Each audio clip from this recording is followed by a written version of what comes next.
In today's video, I'm going to teach you how to track volunteer work in Airtable. We'll start by getting your workspace ready. Log into Airtable on your desktop, then either add a new base and start from scratch, or open an existing base you want to repurpose for volunteer tracking. Starting fresh gives you a clean structure, while reusing a base can save time if you already have relevant data. Next, set up your foundation with a volunteers table. Rename the first table to volunteers and add fields for volunteer name, email, role, availability, status, and notes. Make role and availability single select so you keep choices consistent, and set status to active or inactive. Notes should be a long text field so you can capture details like skills, certifications, or preferences. This table is your master list. Every person, their contact information, and their current participation status in one place. Now create a second table called Volunteer Work. Add fields for activity or task name. Volunteer as a linked record to the volunteers table. Date, hours worked as a number, category as a single select, and completion status with options planned and completed. This is where you log each contribution. With the link to volunteers, every task is tied to the right person, creating a clear one-to-many relationship. Use that linked record field to assign work.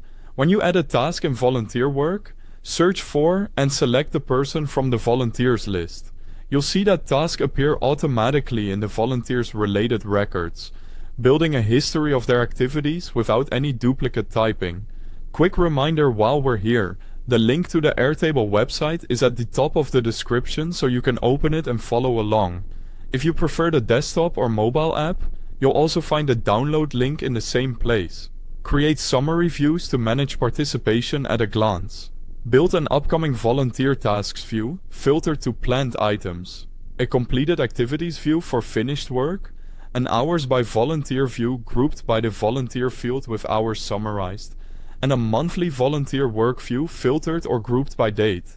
Sorting, filtering, and grouping make it effortless to see who's doing what and when. For reporting, add a roll-up field in the volunteers table to total hours. Point it to the linked volunteer work records. Choose the hours worked field and use the sum function. This gives you instant totals for recognition, impact reports, or scheduling decisions. Make it a habit to review and maintain records. Regularly check planned tasks, mark them completed when done, and archive inactive volunteers or old activities by switching their status or moving them into a filtered archive view. Keeping things tidy ensures reliable reporting and faster planning. That's how you can track volunteer work in Airtable and manage community efforts more effectively. Thanks for watching.